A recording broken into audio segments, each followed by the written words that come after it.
उधर गांव के सभी लोग पंचायत में व्यस्त थे और इधर मालती अपने चौथे शिकार की तलाश में लग चुकी थी। मालती ऐसे घर की तलाश कर रही थी जिस घर पर ताला नहीं लगा हो। बहुत जद्दोजहद के बाद आखिरकार मालती को एक ऐसा घर मिल ही गया जिसमें ताला नहीं लगा हुआ था। ये देखते ही मालती के चेहरे पर एक शैतानी मुस्कान आ गई। मालती समझ गई कि इस घर में जरूर कोई ना कोई औरत गर्भ से है और मालती अब धीरे धीरे उस घर की तरफ बढ़ने लगी थी। मालती उस घर के दरवाजे के पास गई और उस घर का मुख्य दरवाजा धीरे धीरे खुलने लगा। घर के अंदर आंगन में एक 80 साल के बूढ़े आदमी बैठे हुए थे। घर पर वो अकेले ही दिखाई दे रहे थे। उनका पोता जगदीश, जिसकी उम्र 23 साल है, वो पंचायत गया हुआ था।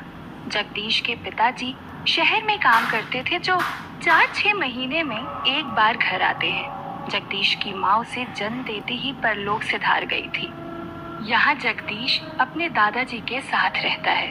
जब दरवाजे की आवाज सुनाई दी तो जगदीश के दादाजी को लगा जगदीश आ गया। दादाजी ने आवाज लगाते हुए कहा, अरे जगदीश, आ गया तू। पर सामने से कोई जवाब नहीं आया। सामने से कोई जवाब नहीं पाकर दादाजी ने फिर आवाज लगाई, जगदीश। लेकिन सामने से फिर कोई जवाब नहीं आया। ये देख दादाजी थोड़ा चकित रह गए। वो उठे और दरवाजे की तरफ जाने लगे। दादाजी दरवाजे की तरफ बढ़ रहे थे और मालती घर के अंदर प्रवेश कर रही थी। जैसे ही दादाजी दरवाजे के पास पहुंचे, उन्होंने देखा कि दरवाजा खुला पड़ा है पर कोई दिखाई नहीं दे रहा है। जैसे ही वो दरवाजा बंद करने आगे बढ़े, दरवाजा धड़ाम से बंद हो गया। दरवाजे की इतनी जोर की आवाज से दादाजी चौंक गए और ये सोच के थोड़ा डर भी गए कि इतनी तेज तो हवा भी नहीं चल रही है, फिर दरवाजा इतनी जोर से बंद कैसे हुआ। ऊपर से इस वक्त गांव में जो माहौल बना हुआ है, ऐसे हालात में तो दादाजी के मन में बुरे ख्याल आ रहे थे। उन्हें लग रहा था कि कहीं वो काला साया तो उनके घर में नहीं आ गया। उन्हें कहाँ पता था कि उनका ये अंदेशा बिल्कुल सही है। पर कुछ देर तक कोई आहट ना पाकर दादाजी को लगा कि ये बस उनके मन का वहम है। इधर मालती को भी जब घर में दादाजी के अलावा कोई नहीं दिखाई दिया तो उसको भी लगा कि शायद यहाँ कोई गर्भवती औरत नहीं है। शायद दादाजी घर पर हैं, इसीलिए ताला नहीं लगा होगा। ये सोच मालती थोड़ा मायूस हो गई और उसने वापस जाने का मन बना लिया। और उधर पंचायत में यामिनी के सवाल ने सबको चौंका दिया था, क्योंकि गांव में किसी को नहीं पता था कि आखिर चंद्रकला गई कहाँ है। तभी पीछे से कमला ताई चलते हुए आगे आई और आगे आकर कहा, मालकिन, मुझे लगता है चंद्रकला टीले वाले बाबा के यहाँ गई है, क्योंकि चंद्रकला टीले वाले बाबा को बहुत मानती भी है और जब वो यहाँ से गई थी तो मैंने उसे टीले वाले बाबा के रास्ते की तरफ ही जाते हुए देखा था। ये सुनते ही सबने राहत की सांस ली। बाकी सबको भी यही लगने लगा कि चंद्रकला जरूर टीले वाले बाबा के यहाँ ही गई होगी। कमला ताई की बात सुनते ही मोहन जी ने कहा, तो फिर अब हम किसका इंतजार कर रहे हैं? हमें बिल्कुल देरी ना करते हुए तुरंत टीले वाले बाबा के यहाँ जाना चाहिए। बाकी पंचों में से एक पंच ने मोहन जी से कहा, देखिए मोहन जी, अभी सांझ हो गई है। टीले वाले बाबा के यहाँ पहुँचते पहुँचते बहुत रात हो जाएगी और देर रात में टीले वाले बाबा के यहाँ जाना सुरक्षित नहीं है। मुझे लगता है कि हमें कल सुबह जाना चाहिए। पंच की बात सुनकर कमला ताई ने ताना मारते हुए कहा, माफ कीजिएगा पंच महोदय, लेकिन गजब का दोगलापन है ये तो। जब चंद्रकला को गांव से निकाला गया था तो ये किसी ने नहीं सोचा था कि रात है, अंधेरा है या बारिश है। बस उसी वक्त चंद्रकला को निकलने के लिए कह दिया था और अब जब खुद को जाना है तो सांझ हो गई है। कमला ताई की बातें सुनकर सबका सिर शर्म से नीचे झुक गया और सबने एक चुप्पी साध ली। कोई कुछ नहीं बोला। कुछ देर की शांति के बाद एक वृद्ध आदमी ने कहा, कमला, तुम्हारा कहना बिल्कुल ठीक है और हम सब इसके लिए शर्मिंदा भी हैं, लेकिन एक ही गलती दोबारा नहीं दोहरानी चाहिए ना। इसीलिए मेरी राय में भी हमें कल सुबह ही वहाँ जाना चाहिए। आखिर यही तय हुआ कि कल भोर में ही चंद्रकला को वापस लाने के लिए जाया जाएगा और पंचायत वहीं पर स्थगित की गई। जैसे ही सब लोग उठकर जाने लगे तभी काजल के जहन में कुछ आया। उसने सबका ध्यान अपनी ओर खींचते हुए कहा, पर अभी तक मायापुर पर आई हुई मुसीबत खत्म नहीं हुई है। जाते हुए सब लोग रुक गए और यामिनी ने वापस पीछे मुड़ते हुए पूछा, अब क्या हुआ काजल? अब कौन सी नई मुसीबत रह गई है?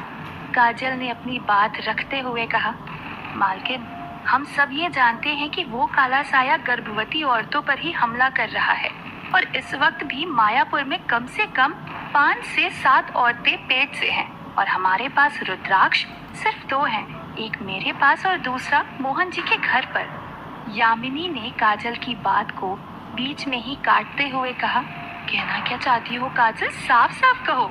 काजल ने सबको समझाते हुए कहा, मैं यही कहना चाहती हूँ कि जहाँ तक मुझे लगता है वो काला साया आज रात किसी न किसी पर हमला जरूर करेगा, क्योंकि अब तक तो उसे भी पता चल गया होगा कि हम चंद्रकला को वापस गांव में बुलाना चाहते हैं, तो वो भी चंद्रकला के आने से पहले अपना शिकार करना चाहेगा। इसीलिए मुझे लगता है कि जब तक चंद्रकला वापस गांव में नहीं आ जाती तब तक हमें सभी गर्भवती औरतों को किसी सुरक्षित स्थान पर ठहराना चाहिए। काजल की बात में सबको तर्क दिखाई दे रहा था, तो इस पर मोहन जी ने काजल से कहा, लेकिन हम उन्हें ठहराएंगे कहाँ काजल? जवाब देते हुए काजल ने कहा, हनुमान मंदिर। हनुमान मंदिर से सुरक्षित स्थान और कौन सा होगा? मैं और प्रिया वो रुद्राक्ष पहन लेंगे और सब एक दूसरे का हाथ पकड़ लेंगे। किसी को एक दूसरे का हाथ नहीं छोड़ने देंगे तो वो काला साया हमारा कुछ नहीं बिगाड़ पाएगा। बस अब जिसके घर कोई औरत पेट से है वो लोग मुझे और प्रिया को अपने अपने घर ले जाओ। बाकी सब लोगों ने भी काजल की बात का समर्थन किया। जब सबकी आपस में बात हुई तो पता चला कि इस वक्त भी गांव में 7 और औरतें हैं जो पेट से हैं। काजल ने प्रिया से कहा, प्रिया, तुम सबसे पहले मोहन जी के घर जाओ और वो रुद्राक्ष पहनो, फिर इनमें से 3 औरतों के घर जाओ और उन 3 औरतों का हाथ पकड़कर उन्हें हनुमान मंदिर ले आओ। प्रिया ने भी काजल की बात में हामी भरी और सब लोग अपने अपने घरों की तरफ जाने लगे। इधर जगदीश के घर पर जैसे ही मालती वापस जाने लगी तभी उसका ध्यान घर के अंदर के दरवाजों पर गया। उसने देखा कि घर के अंदर 3 कमरे हैं और तीनों कमरों को ताला लगा हुआ है। ये बात मालती को थोड़ी अटपटी लगी। मालती उन कमरों की तरफ बढ़ने लगी। अब तक दादाजी भी अपनी चारपाई पर आकर लेट गए थे। मालती एक कमरे के पास गई और बस उस ताले को घूरने लगी। एकाएक ही कुछ पल में उस ताले के 2 टुकड़े हो गए। जैसे ही आवाज आई दादाजी ने दरवाजे की तरफ देखा तो दरवाजे का ताला टूटा हुआ था। ये देख अब दादाजी बहुत ज्यादा डर गए। उन्होंने आवाज लगाते हुए कहा, कौन है वहाँ पर? तभी दादाजी ने देखा कि अब दरवाजा धीरे धीरे अपने आप खुलने लगा था। ये देख दादाजी की आंखें फटी की फटी रह गई। अब उनको यकीन हो गया था कि उनके घर में काला साया आ चुका है। वो उठे और किसी की मदद मांगने के लिए जल्दी जल्दी घर के मुख्य दरवाजे की तरफ जाने लगे। लेकिन जैसे ही दादाजी दरवाजे तक पहुंचे और दरवाजा खोलने को हुए तो ये देखकर चौंक गए कि दरवाजा खुल ही नहीं रहा था। ये देखकर दादाजी और ज्यादा डर गए। वो जोर जोर से मदद की गुहार लगाने लगे, बचाओ बचाओ, वो कोई है? मालती कमरे में दाखिल हो चुकी थी। उसने चारों तरफ नजरें दौड़ाकर देखा लेकिन कमरे में कोई नहीं था। ये देखकर मालती झल्ला गई और गुस्से में बाहर निकल आई। पीछे दादाजी के मदद मांगने की आवाजें लगातार आ रही थी, लेकिन मालती को इस बात से कोई फर्क नहीं पड़ रहा था, क्योंकि वो जानती थी कि आसपास के घरों में कोई नहीं है। सब लोग पंचायत गए हुए हैं और वैसे भी इस वक्त गांव में ऐसा कोई नहीं है जिससे उसे डरने की जरूरत हो। मालती उस कमरे से बाहर निकलकर दूसरे कमरे में गई। मालती ने ठीक उसी तरह उस कमरे का ताला भी तोड़ दिया, लेकिन अंदर जाकर वो गुस्से से भर गई क्योंकि इस कमरे में भी कोई नहीं था। अब मालती निराश हो चुकी थी। उसने मन ही मन कहा, लगता है इस घर में इस बूढ़े के अलावा और कोई नहीं है और मैं आज भी शिकार नहीं कर पाऊंगी। मालती अब तीसरे कमरे की तरफ बढ़ रही थी, लेकिन उसे तीसरे कमरे से अब ज्यादा उम्मीद नहीं बची थी। मालती उस कमरे के दरवाजे के बाहर पहुंची और उस ताले को घूरने लगी, लेकिन कुछ देर घूरने के बाद भी मालती वो ताला तोड़ नहीं पाई, बल्कि उसकी आंखों में एक जलन सी होने लगी। मालती को अंदेशा होने लगा था कि इस दरवाजे के पीछे जरूर गर्भवती औरत है, पर अभी भी वो ताला तोड़ने में सफल नहीं हो पाई थी।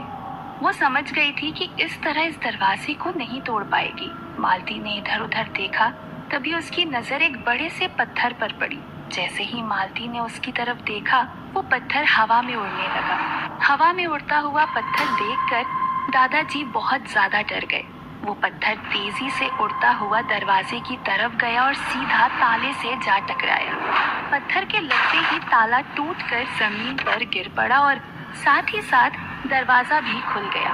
ये देख मालती मुस्कुराने लगी, पर दादाजी की आंखें फटी की फटी रह गई। वो दौड़कर उस दरवाजे के नजदीक गए और चूंकि वो मालती को देख नहीं पा रहे थे, इसीलिए बस दरवाजे के सामने हाथ जोड़कर गुहार लगाते हुए कहने लगे, भगवान के लिए यहाँ से चले जाइए, मेरे अलावा कोई नहीं है यहाँ पर। ये सुनकर मालती जोर जोर से हंसने लगी। अब उसको यकीन हो गया कि उसका शिकार इसी कमरे में है। वो उस कमरे के अंदर जाने के लिए आगे बढ़ी, पर मालती जैसे ही दरवाजे की चौखट पर पहुंची, उसे एक जोर का झटका लगा और वो दूर जाकर गिरी। ये देख मालती चौंक गई। उसे समझ नहीं आया कि ये कैसे हुआ। दरअसल इसी कमरे में घर का मंदिर भी है और जगदीश जाने से पहले इस कमरे के बाहर गंगा जल और विभूति का छिड़काव करके गया था, जिसकी वजह से मालती को अंदर जाने में समस्या हो रही थी। जगदीश ये उपाय करके जरूर गया था, लेकिन मालती जैसी शातिर और शक्तिशाली काले साए को रोकने के लिए पर्याप्त उपाय नहीं था। मालती जानती थी कि इस बाधा को कैसे पार करना है। वो वहां से उठी और जाकर दादाजी की गर्दन पकड़ ली और उन्हें उस कमरे की तरफ ढकेल दिया। दादाजी दरवाजे की चौखट पर जा गिरे। मालती को अंदर से एक औरत की चीख सुनाई दी। औरत की चीख सुनकर मालती के चेहरे पर फिर से मुस्कान लौट आई और वो कमरे की तरफ बढ़ने लगी। दादाजी बीच चौखट पर पेट के बल गिरे हुए थे। उनका आधा शरीर कमरे के बाहर था और आधा शरीर कमरे के अंदर। मालती दादाजी के शरीर पर पैर रखकर कमरे के अंदर की तरफ बढ़ने लगी। हालांकि मालती दिखाई नहीं दे रही थी, लेकिन दादाजी मालती का भार महसूस कर पा रहे थे। पर इस तरह मालती कमरे के अंदर दाखिल हो गई। अंदर जाते ही मालती ने देखा कि कमरे में एक खाली खाट लगी हुई थी और खाट पर एक 21-22 साल की एक शादीशुदा लड़की बैठी हुई थी, जिसका नाम गायत्री था। उसका पेट देखकर साफ अंदेशा लगाया जा सकता था कि उसे कम से कम 7वां-8वां महीना चल रहा होगा। मालती उसे देखते ही खुश हो गई। मालती उसे देख रही थी, लेकिन वो मालती को नहीं देख पा रही थी। पर इस तरह पहले दरवाजे का टूटना और फिर दादाजी का इस तरह अंदर आकर गिरना, इससे गायत्री ये तो समझ ही गई थी कि वो काला साया अंदर आ चुका है। मालती अंदर तो आ गई थी, लेकिन उसी कमरे के अंदर मंदिर होने की वजह से मालती बहुत ज्यादा असहज महसूस कर रही थी। वो जान गई थी कि वो इस कमरे में गायत्री का शिकार नहीं कर पाएगी। इसके लिए उसे गायत्री को उसे बाहर ले जाना पड़ेगा। मालती गायत्री के नजदीक गई और उसका हाथ पकड़कर घसीटते हुए बाहर ले जाने लगी। गायत्री रोते हुए अपनी जान की भीख मांगने लगी। छोड़ दो मुझे, मैं आपके सामने हाथ जोड़ती हूँ, छोड़ दो मुझे। पर मालती ने एक ना सुनी और गायत्री को घसीटकर बाहर ले जाकर आंगन में फेंक दिया। गायत्री जमीन पर गिरी हुई थी और मालती उसे देखकर मुस्कुराते हुए आगे बढ़ रही थी। अंगुना ने भी कटीली को मालती की हर हरकत पर नजर रखने के लिए कहा हुआ था कि जैसे ही मालती चौथा शिकार करे वो उसे आकर बताए। कटीली लगातार मालती का पीछा कर रही थी। इस वक्त वो गायत्री के घर के ऊपर ही मंडरा रही थी और मालती को गायत्री पर हमला करते हुए देख रही थी। अंगुना अपनी दुनिया में मालती पर हमला करने के लिए पूरी तरह तैयार है। वहाँ टीले वाले बाबा और चंद्रकला की भी बेचैनी बढ़ती जा रही थी। टीले वाले बाबा को कोई बहुत बड़ी अनहोनी होती हुई नजर आ रही थी। टीले वाले बाबा ने अपनी शंका जाहिर करते हुए चंद्रकला से कहा, चंद्रकला, मुझे न जाने क्यों किसी खतरे का अंदेशा हो रहा है। जवाब देते हुए चंद्रकला ने कहा, हाँ बाबा, मुझे भी ऐसा ही कुछ अंदेशा हो रहा है। ये सुनकर टीले वाले बाबा और चिंता में आ गए। टीले वाले बाबा को चिंता में देखकर चंद्रकला ने बाबा से पूछा, क्या हुआ बाबा, क्या सोच रहे हैं? जवाब देते हुए टीले वाले बाबा ने कहा, चंद्रकला, हमें अभी के अभी मायापुर के लिए निकलना होगा। ये सुनकर चंद्रकला थोड़ा चौंक गई। चंद्रकला इतना तो समझ ही गई थी कि अगर टीले वाले बाबा इस वक्त जाने का कह रहे हैं, इसका मतलब जरूर कुछ ना कुछ बड़ा खतरा मंडरा रहा है मायापुर पर। लेकिन फिर चंद्रकला के मन में एक शंका थी। उसने अपनी शंका जाहिर करते हुए टीले वाले बाबा से कहा, लेकिन बाबा, क्या हम सही समय रहते मायापुर पहुंच पाएंगे और उस खतरे को रोक पाएंगे? चंद्रकला का सवाल सुनकर टीले वाले बाबा भी सोच में पड़ गए। किस बड़े खतरे का अंदेशा हो रहा है टीले वाले बाबा और चंद्रकला को? क्या मालती और अंगुना के बीच होने वाला है युद्ध? और क्या टीले वाले बाबा और चंद्रकला सही समय पर पहुंच पाएंगे?